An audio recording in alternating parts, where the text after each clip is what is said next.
But then, biologists began combing some of the Earth's darkest and coldest places. And to their surprise, they found living, breathing creatures. Biologists call these organisms extremophiles. Some don't need light or oxygen. Others survive in tremendous atmospheric pressure. It seems life can turn up practically anywhere. Take Antarctica.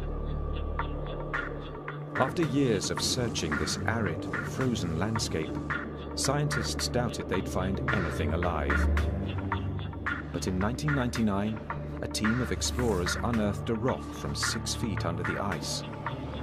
What they found amazed them.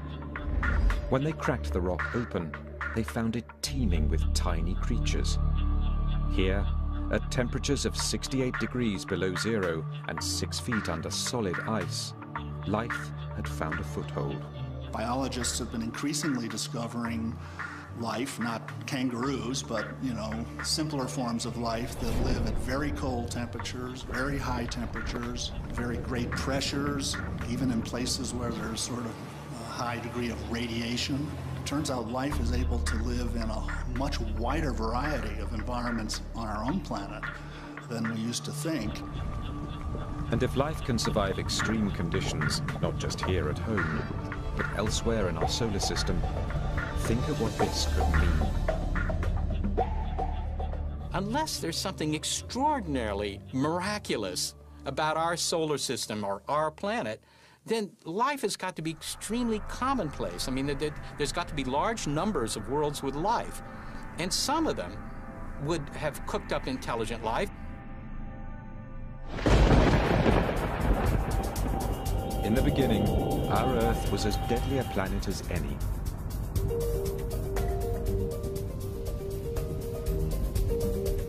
Over the first billion years of Earth's existence, cosmic debris pummeled it mercilessly. The impacts turned its surface into a broiling, seething inferno where life was impossible. But once the solar system settled down and the Earth began to cool, water appeared, setting the stage for life. In 1953, researcher Stanley Miller proved in a lab experiment just how easily life on Earth got its start. He combined water with hydrogen, methane, and ammonia, components of the Earth's early atmosphere. Then he zapped his solution with an electric charge to simulate lightning. His results shocked the world. Miller had created organic molecules called amino acids, the protein building blocks of all living things. If lightning helped jumpstart life on Earth, could it have done the same on other planets? Galactic probes have now found the ingredients in Miller's experiment throughout our solar system, including one essential to life. One of the requirements that every form of life that we know about on Earth has, every single one, is liquid water. We've used evidence for liquid water to kind of guide our search for habitable environments. Our safari is headed to 7 worlds, some possibly rich in water, where scientists believe aliens might be hiding. While any life there might have begun much like life on Earth, how it looks now is anyone's guess.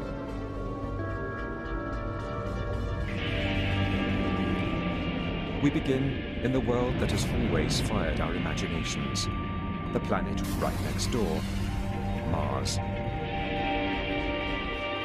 Of all the planets where we've looked for life, it's the one we've studied most. The scientist who may get the first look at Martians, if they're found, is Steve Squyres, principal investigator for NASA's Mars rovers. Mars has always had, among all the planets, I think, a special fascination for humans. For a very long time, we've known enough about Mars to know that it is probably the most Earth-like. It may be the most like Earth, with an atmosphere and seasons, but we humans would perish quickly on Mars. Its air is thin, 40 times thinner than the air at the top of Mount Everest. And it sits in a bad neighborhood of our solar system, near an asteroid belt. Its atmosphere is too flimsy to protect it. Asteroids continually bombard its surface. Violent winds can whip Mars's sandy soil into storms that consume the entire planet for weeks and spawn tornadoes 8 kilometers high. Midday temperatures at the equator of 1 degree Celsius fall to -70 at night.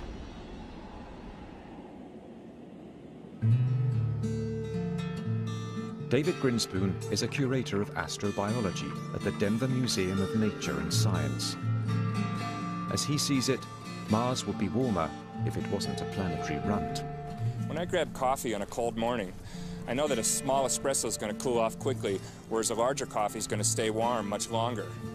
Large objects stay warm longer because their interiors are shielded from the outside where the cooling occurs. And planets are exactly the same way. A small planet will cool off early in its history. A larger planet like Earth will stay warm for billions of years, which makes it a better place probably to look for life.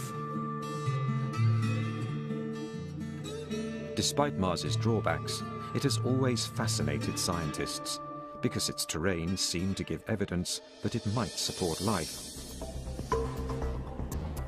Its dynamic landscape of mountains, volcanoes, and deep ravines is not unlike our Earth.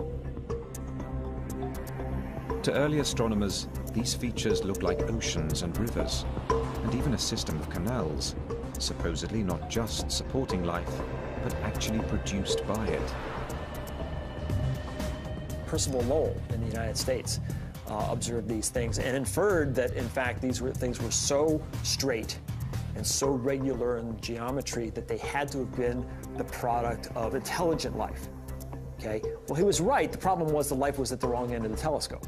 In viewing this thing visually through a telescope eyepiece, the human eye-brain combination started to connect things that weren't really there.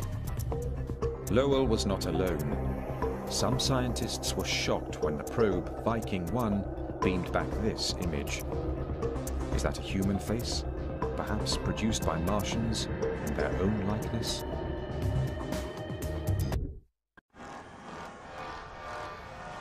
Until recently, we'd never really known where to look in our solar system for extraterrestrial life. But we've always known what the aliens would be like once we found them. Consciousness. I was on a table.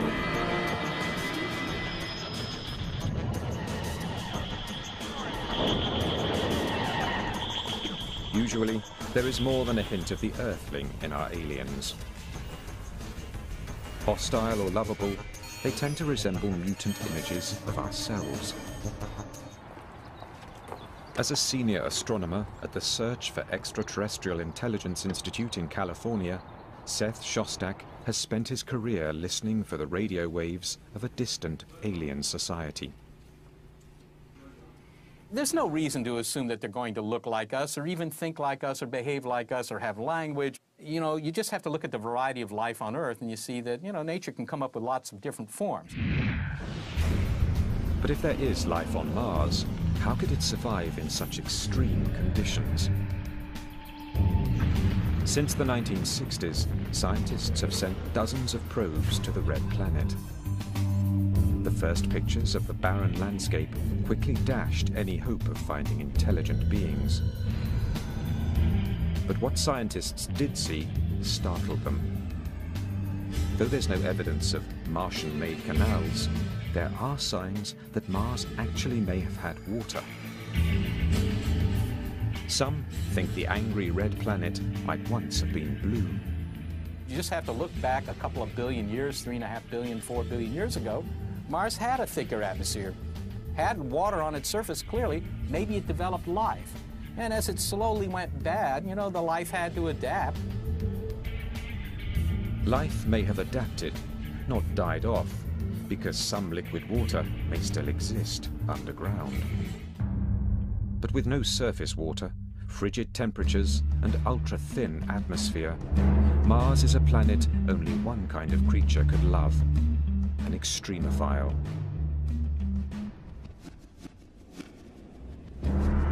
Extremophiles thrive in the cruelest of places. To see where they might lurk on Mars, we head to the Valles Marineris, a massive rift in Mars's surface, 20 times wider than the Grand Canyon in places, and almost as deep as Mount Everest is tall. Lakes may have once flooded this valley, and those lakes could have hosted life. As the water dried up, life could have evolved to cope with the harsher environment. We won't know what these extremophiles are like until we find them. But they may resemble creatures that exist in extreme places right here on Earth. An unusual team of biologists, called astrobiologists, study Earth for the kinds of life we may find in outer space. Astrobiologist Rocco Mancinelli is on the hunt for Mars's extremophiles. If it went beneath the surface, and some of it undoubtedly did, then what happened to it? Well, it formed brine pockets. So what kind of organism can live in a salty brine? A salt-loving organism.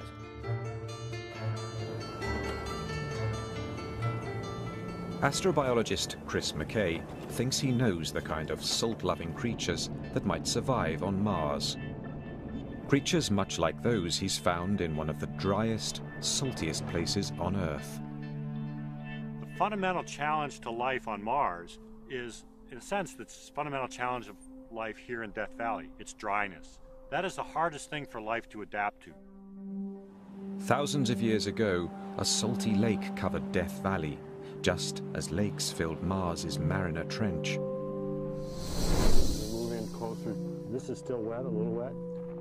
This appears like a lifeless place, a big, flat, white, empty horizon. But yet, just below the surface, we find layers of algae and bacteria growing. They're living in an environment that in many ways is fundamentally different from the environment that we sense on the surface. Here you're in a place which looks lifeless, looks dead, and yet you dig down and hidden underneath, there it is. Beneath the salt is a layer of hardy green algae that survive on the water and light that trickle through. The algae in turn feeds salt-loving microorganisms. Here in deserts on Earth, dried, salty lake beds, we're going to find them on Mars as well. Salty deserts are not the only places life might be hiding on the red planet. There are Mars's tremendous volcanoes, some of them 6 times larger than those on Earth. Astrobiologist Penny Boston studies the caves, called lava tubes, left over after volcanic lava has dissipated. Not long ago, we assumed caves like these were devoid of life. They get no sunlight, and no sunlight means no photosynthesis. But in lava tubes outside Albuquerque, New Mexico, Boston has found evidence of extreme life. Because we know Mars has many, many lava tubes. And so here we have the opportunity to see how these formed and also to look at the life that inhabits them.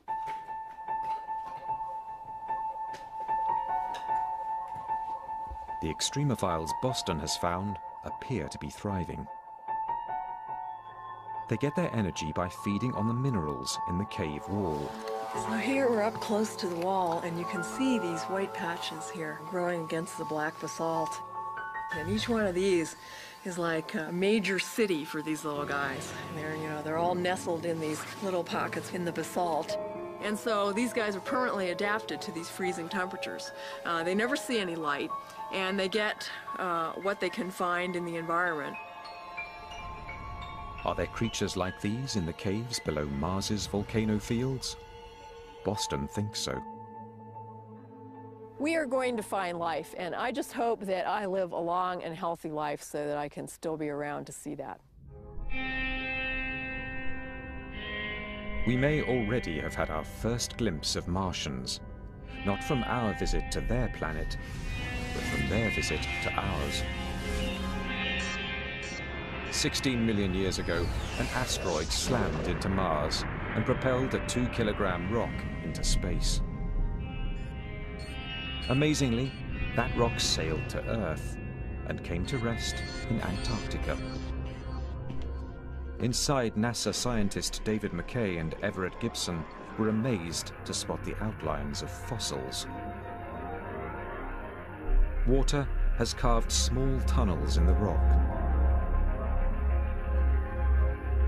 And in these tunnels, McKay and Gibson found what they believed to be evidence of bacterial life. These are little microbes, and they're dead, and they're fossils, or in some cases, we don't even see the forms. We see the footprints or the evidence that they were there. Life from Mars? Maybe. The hunt is only just beginning. NASA plans to send a rover called Phoenix to Mars. It will study the planet's ice cap and probe 3 feet beneath the surface. NASA even has a plan to send human visitors. They may not meet the little green men of our imaginations, but they could encounter life in some form. What will it look like? It is likely to be a subterranean dweller with an ability to survive on little water. Perhaps an organism with a taste for minerals, like the creatures in the lava tubes of New Mexico. Even the smallest find would have enormous implications. Proof that life is not unique to Earth, but exists just next door.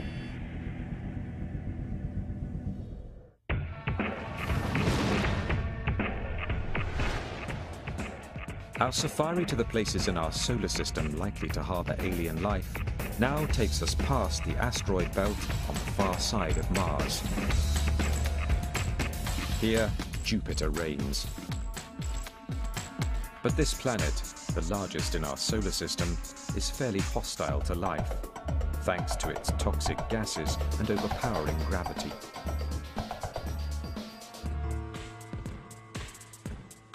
Not only is it pretty cold out at Jupiter, it's also, it's got this really thick atmosphere, tens of thousands of miles thick, and it's got ammonia and methane and, things used to clean the bathroom. But Jupiter has more than 60 moons that we know about. At first glance, those moons would seem unlikely places to seek alien life. Their atmospheres are thin, and they are inhumanly cold. The temperature on Callisto is lower than -200 degrees Celsius. The scientific probes Voyager and Galileo have detected little on the surface of these moons but ice, with one dramatic exception. Io is one of the closest moons to Jupiter. When NASA sent Voyager 1 to Io in 1979, astronomers were astonished to find its surface roiling with giant volcanoes.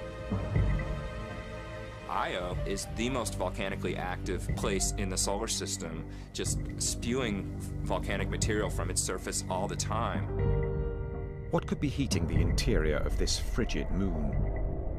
Amazingly, it's the force of gravity from Jupiter.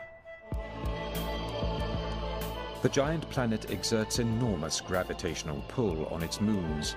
The closer the moon, the stronger the force. So strong, it can actually stretch their crusts. But some of these moons have elliptical orbits, so as they near Jupiter, the crust stretches towards it. When they move further away, the crust relaxes back towards spherical. This constant tidal movement creates friction deep inside, and that friction generates heat. It's like rubbing two sticks together to start a fire. The pull of Jupiter is heating Io from the inside out. Volcanic fumes and lack of water make Io inhospitable to life. But Jupiter's other large moons are more distant, close enough for Jupiter's gravity to warm them from within, but distant enough to remain calm on the surface.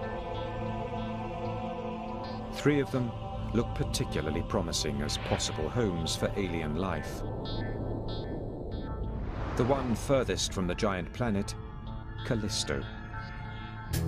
On its surface, Callisto looks like our moon, scarred and cratered by countless hits from asteroids. Those impacts may have melted the surface ice for brief periods, allowing life to take hold. But in 1998, the Galileo spacecraft detected a much more promising incubator deep beneath Callisto's surface. Radioactive rocks and tremendous pressure in its core generate heat inside Callisto. The heat may be melting its icy crust from below, creating a hidden ocean. And hidden oceans could mean hidden life. As we fly closer to Jupiter, we find its largest moon, Ganymede. Ganymede is also deeply scarred. Ridges rise above its surface. Those bright spots are craters as big as 5 kilometers across and likely to be lined with frost. But these photos offer the most compelling clues to where life here might hide. They show flowing glaciers, glaciers that resemble those on Earth. Ganymede's moving glaciers could also be signs of heat within. So, like Callisto, Ganymede could also have a hidden ocean, buried beneath as much as 190 kilometers of ice. The third moon on this leg of our alien safari is the most intriguing. It is called Europa, and of the 3, it resides closest to Jupiter.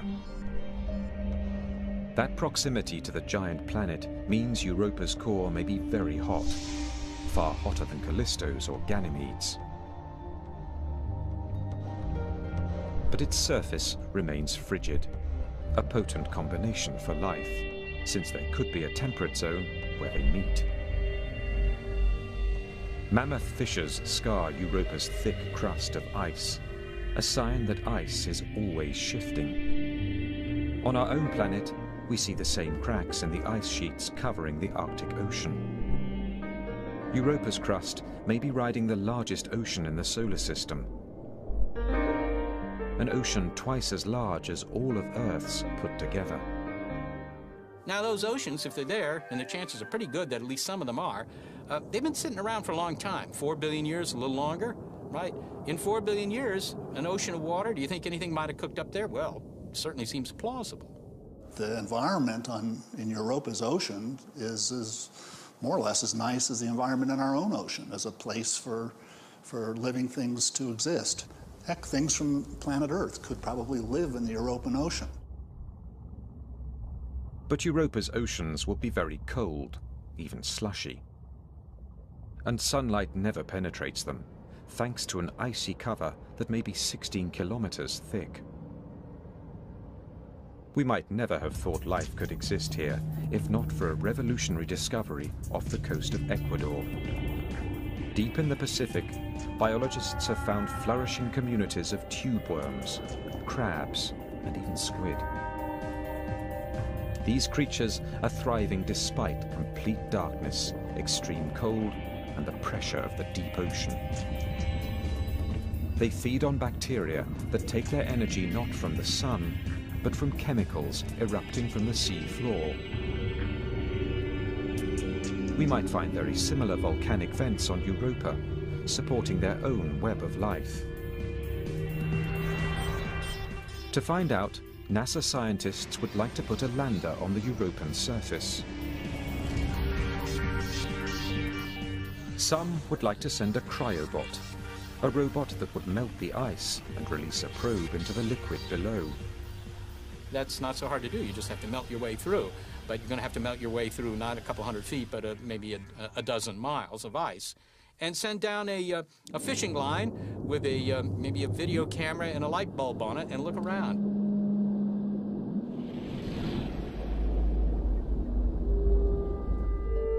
In all that water, we can't rule out the possibility that very simple life forms have evolved further. We might even find creatures as advanced as some here at home. Most likely, however, we would find microbes. But even that would be a sea change in how we view the birth and growth of life. Europa was warm. What if the place is one of the coldest known? Or if its lakes flow with toxic chemicals instead of water? These are the worlds we find as our safari continues even deeper into space. As our safari in search of alien life sweeps by the ringed planet, Saturn, we can see the violently swirling gases that choke its atmosphere. We can also feel Saturn's gravity, weaker than Jupiter's, but still formidable. We'll keep moving. We're not likely to find living things here. Saturn's rings are also extremely inhospitable.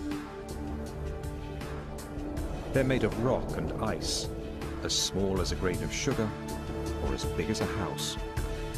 But Saturn has many moons, 56 that we've spotted so far. Our safari heads first to one of those moons, a tiny frigid satellite called Enceladus, just 500 kilometers in diameter. Here, gravity is very weak, a fraction of that on Earth. And Enceladus has hardly any atmosphere. It reflects back into space almost all the sunlight that hits it, making it the shiniest object in our solar system. Until very recently, we also thought Enceladus was too cold to support life. It appears we were wrong. In 2005, after a 7-year journey, the Cassini spacecraft approached the tiny moon and detected something that stunned the mission's principal investigator, Caroline Porco. So this was the picture that just, grabbed us. Just was shocking. Those are plumes made of water from a geyser. The geyser's steam and hot water hit the cold vacuum of space and explode into a jet of ice. With little gravity to rein it in, the ice cloud can grow as big as Enceladus itself. Porco has never seen anything like it anywhere else. It's like a planetary explorer's dream to come upon a body like Enceladus. Those jets, those fountains, if you will, just spewing vapor and icy snow hundreds of kilometers above the south pole of Enceladus. There's only one conclusion. Tiny, frigid Enceladus is piping hot within. Like Jupiter, Saturn's giant gravitational field tugs on its satellites, creating friction and heat within. As far as we can tell now, it seems like an inescapable conclusion that there may be liquid water deeper down on Enceladus because it's warm. And the best models we can put forth right now to even explain the warmth, much less the jets, seem to indicate that you would get temperatures warm enough to melt water. Heat, liquid water, even the furthest reaches of our solar system may contain the chemistry for life. What kind of creature could live in the steamy waters of a geyser? Thanks to hot springs back on Earth, we have some idea. At one point, we assumed nothing lived in the steam-driven fountains of Yellowstone National Park. But then, biologists discovered microbes in these waters. Microbes that feed on chemicals dissolved in the water. Today, we call them thermophiles. The hardiest can thrive in boiling water. Could there be thermophiles on Enceladus? To find out, our safari takes us in for a close-up of this extraterrestrial Old Faithful. It's too cold for anything to live near the surface, but temperatures there are minus 165 degrees Celsius. But what about the hot water inside? In the ice plume above Enceladus, Cassini's probes have found carbon dioxide and methane, chemicals that could feed life below. Just as the chemical-laden springs of Yellowstone feed microbes living there. We have a body that very, very likely has liquid water in its interior, has shown us already it's got simple organic compounds and, you know, a whole host of things that make it, I think, a major body of astrobiological interest in our solar system.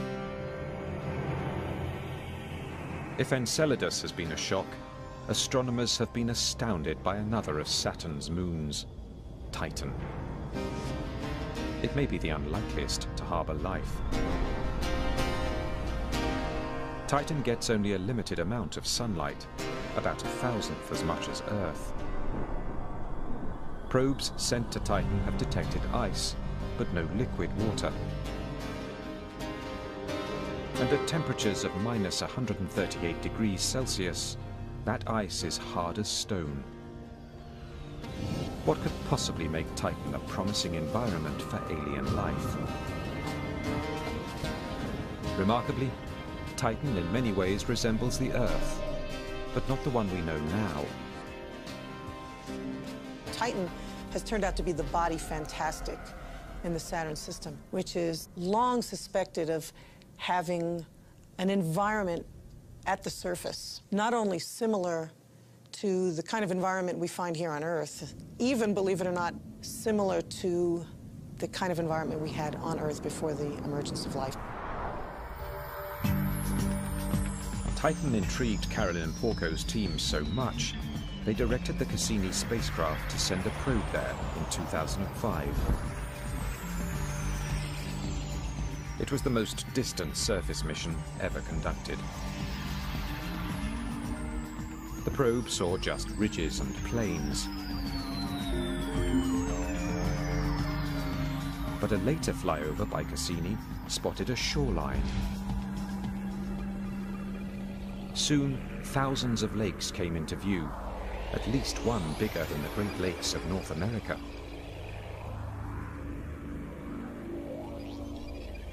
It's the first time we've ever detected liquid on the surface of another celestial body. Kind of looks like Minnesota, except the lakes are not water. They're liquid natural gas. But liquid natural gas is a liquid. And that's not snow. Those are methane flakes. Like Earth, Titan has weather. But it's of a rather psychedelic kind.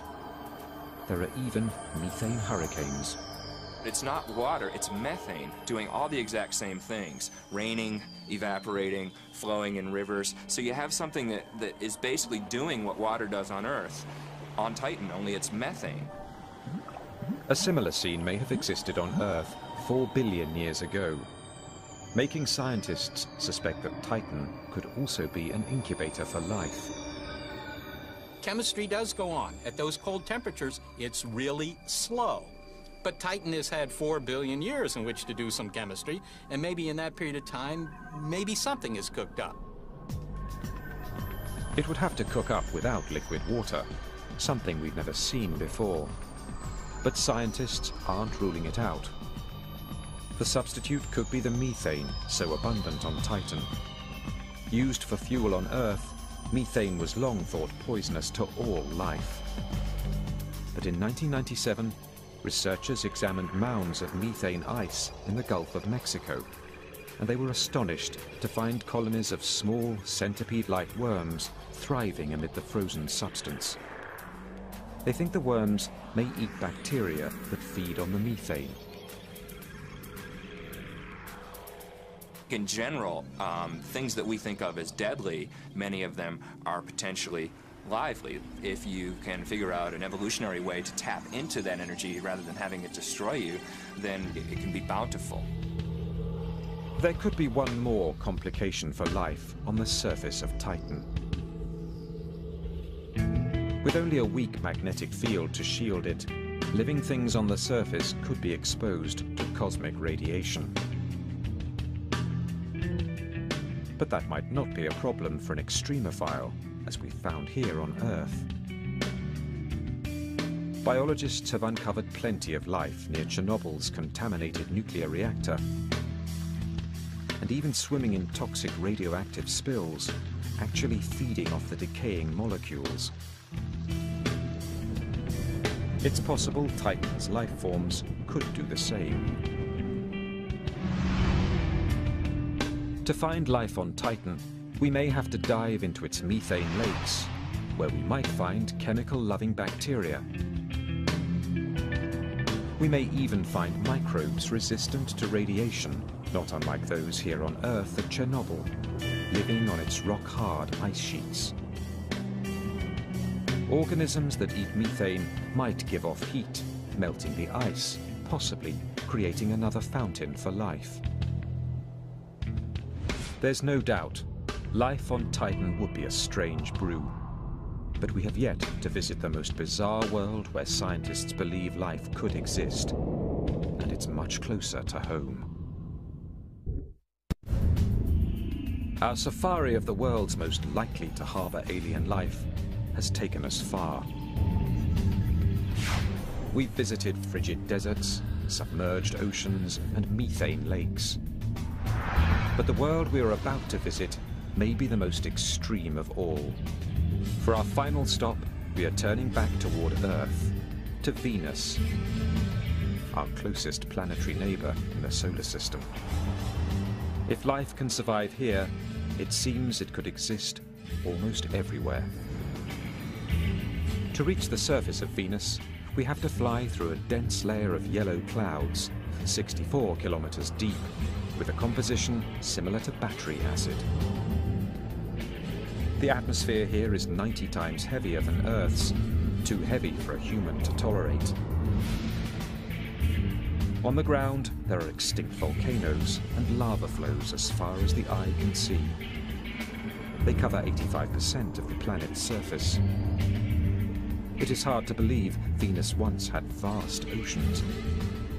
You basically had a runaway greenhouse effect, where as it starts to get warmer, the oceans start to evaporate, and then that puts water vapor in the air. Well, water vapor is a potent greenhouse gas, so that's what leads to the runaway. The oceans basically boil off, and then the CO2 all ends up in the atmosphere, and so today you have this very hot, hyper greenhouse planet. With temperatures around 460 degrees Celsius, Venus is even hotter than Mercury, the planet closest to the Sun. Not a surface hospitable to life. Life as we know it cannot exist on the surface of Venus because organic molecules would just be ripped to shreds by the hot gases. But we've stopped here not because of what's on the ground, but what's in the air. In 1982, the Soviet spacecraft Venera 14 visited Venus. In the clouds, 50 kilometers up, it detected temperatures much cooler than on the surface.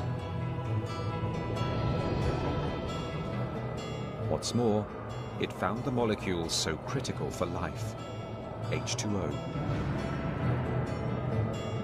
So far, every bit of water we've found beyond Earth is frozen solid. Only in the clouds above Venus have we found it in vapor form, a possible incubator for life. But Venus's clouds are also filled with highly acidic sulfur. Once, we thought nothing could live in sulfur. But scientists have analyzed some of the most acidic water on Earth, leaching from a California mine. Watch your head, In sulfuric acid strong enough to erode metal, eat through clothing, and dissolve human flesh, they found life. Acid-loving extremophiles. These organisms feed on sulfur compounds, like iron sulfide, eating the iron and emitting the highly acidic sulfur. Do extremophiles like these float above Venus? Astrobiologist David Grinspoon likes to think it's possible. Maybe in the clouds of Venus there are some sulfur-based organisms. sulfur actually absorbs ultraviolet light in interesting ways, and I'm just imagining that there's maybe some kind of photochemical reaction going on where ultraviolet light is actually being used to convert chemicals into some higher energy state, which then is basically being eaten.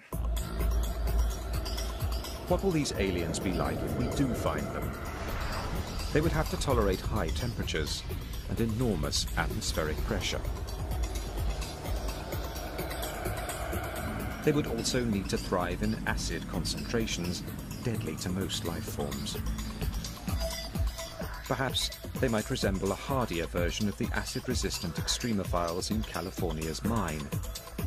We keep finding that life lives in places that we used to think were inhospitable. So whenever we say, oh, it's impossible, you couldn't have life in the clouds of Venus, I think we have to be very careful because they might just reflect our own ignorance or our limitations on our own imagination, and maybe not real limitations on the ultimate creativity of nature, which seems to find solutions to these problems.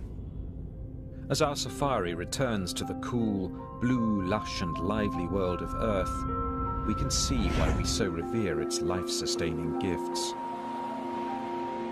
But, as we are learning, even the most extreme environments can harbor living things. Extremophiles may resemble the first version of life in our universe, and they could even be the most common. Could they have evolved further from these humble beginnings? Could intelligent life be out there as well? For more than 40 years, scientists at the Search for Extraterrestrial Intelligence Institute in California have been searching the skies for answers to that question.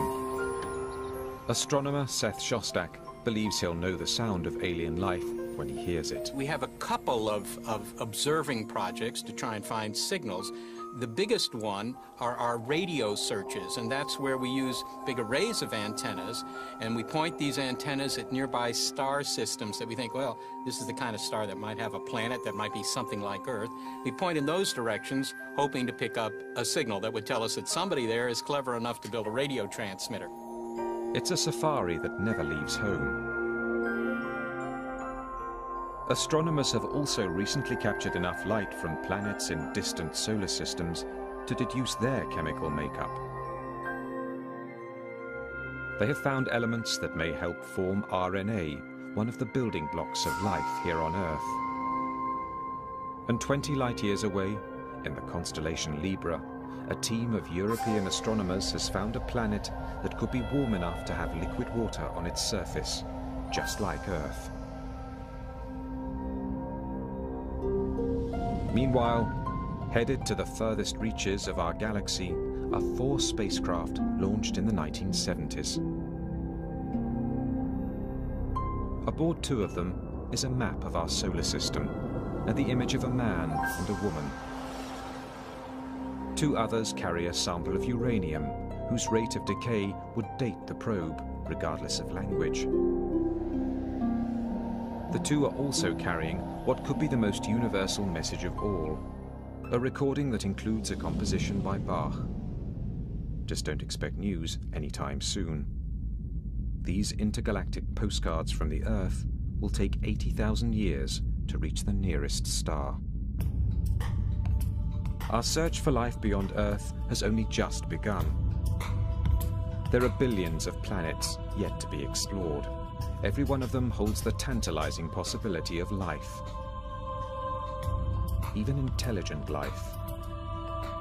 Just in the face of this enormity, the idea that we're the only game in town, it just doesn't seem reasonable. I think the question of whether we're alone is profoundly important for human beings in general. If you're aware, you really have to ask that question. Somewhere in a galaxy known or unknown, something or someone could be looking out into space, peering at the Milky Way and wondering, is there life out there?